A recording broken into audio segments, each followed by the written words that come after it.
we were saying how very important it is to bring about in the human mind the radical revolution. The crisis is a crisis in consciousness, a crisis that cannot anymore accept the old norms, the old patterns, the ancient traditions. And considering what the world is now, with all their misery, conflict, destructive brutality, aggression, and so on, man is still as he was. He's still brutal, violent, aggressive, acquisitive, competitive, and he has built a society along these lines.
Society today is composed of a series of institutions.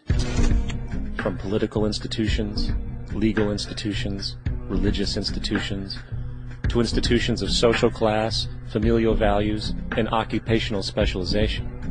It is obvious the profound influence these traditionalized structures have in shaping our understandings and perspectives. Yet, of all the social institutions we are born into, directed by, and conditioned upon, there seems to be no system as taken for granted and misunderstood as the monetary system. Taking on nearly religious proportions, the established monetary institution exists as one of the most unquestioned forms of faith there is. How money is created, the policies by which it is governed, and how it truly affects society are unregistered interests of the great majority of the population.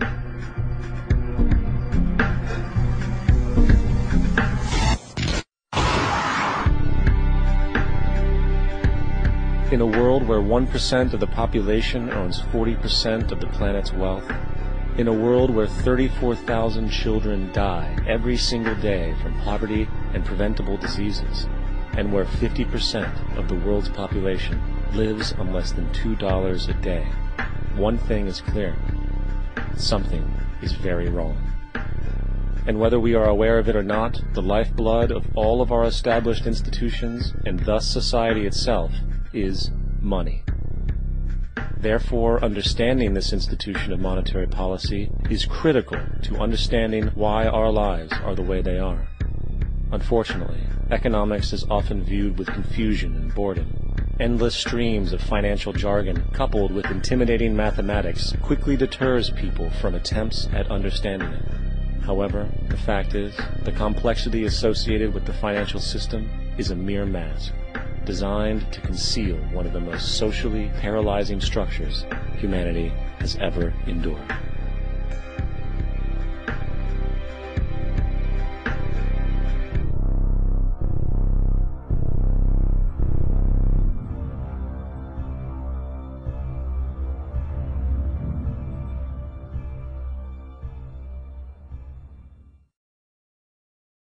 A number of years ago, the Central Bank of the United States, the Federal Reserve, produced a document entitled Modern Money Mechanics.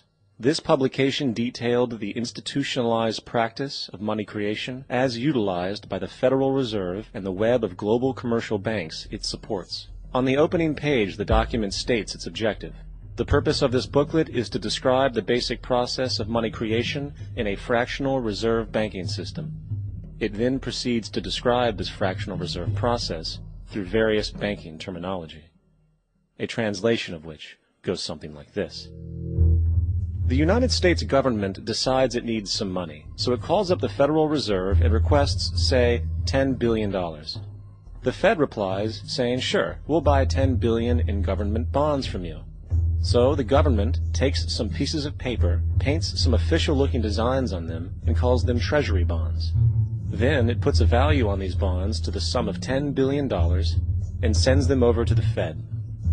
In turn, the people at the Fed draw up a bunch of impressive pieces of paper themselves, only this time calling them Federal Reserve notes, also designating a value of $10 billion to the Fed. The Fed then takes these notes and trades them for the bonds. Once this exchange is complete, the government then takes the $10 billion in Federal Reserve notes and deposits it into a bank account. And upon this deposit, the paper notes officially become legal tender money, adding $10 billion to the U.S. money supply.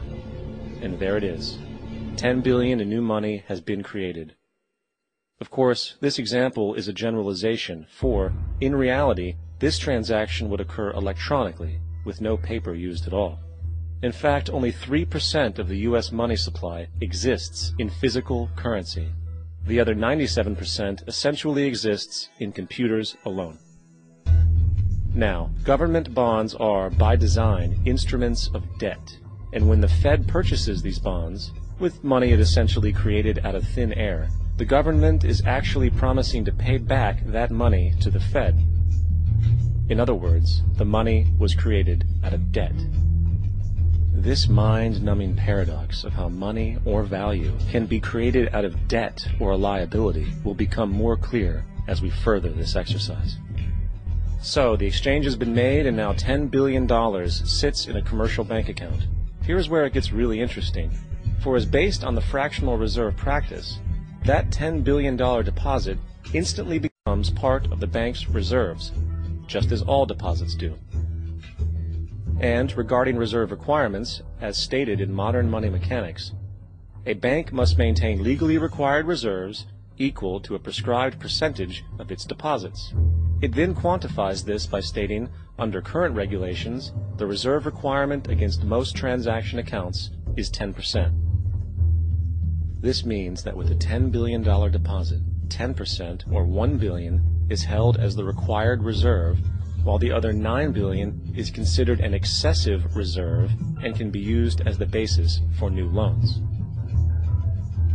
Now, it is logical to assume that this $9 billion is literally coming out of the existing $10 billion deposit.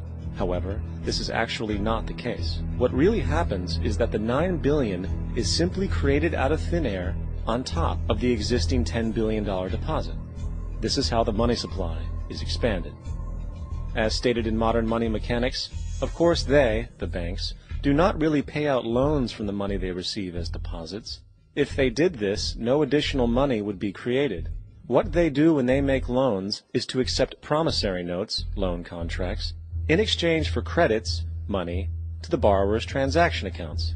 In other words, the $9 billion can be created out of nothing simply because there is a demand for such a loan and that there is a $10 billion deposit to satisfy the reserve requirements. Now, let's assume that somebody walks into this bank and borrows the newly available $9 billion. They will then most likely take that money and deposit it into their own bank account. The process then repeats, for that deposit becomes part of the bank's reserves. 10% is isolated, and in turn 90% of the $9 billion, or $8.1 billion, is now available as newly created money for more loans. And, of course, that 8.1 can be loaned out and redeposited, creating an additional 7.2 billion, to 6.5 billion, to 5.9 billion, etc. This deposit money creation loan cycle can technically go on to infinity. The average mathematical result is that about $90 billion can be created on top of the original 10 billion. In other words, for every deposit that ever occurs in the banking system, about 9 times that amount can be created out of thin air. Money jitters? Ask the obliging Bank of America for a jar of soothing instant money, M-O-N-E-Y, in the form of a convenient personal loan.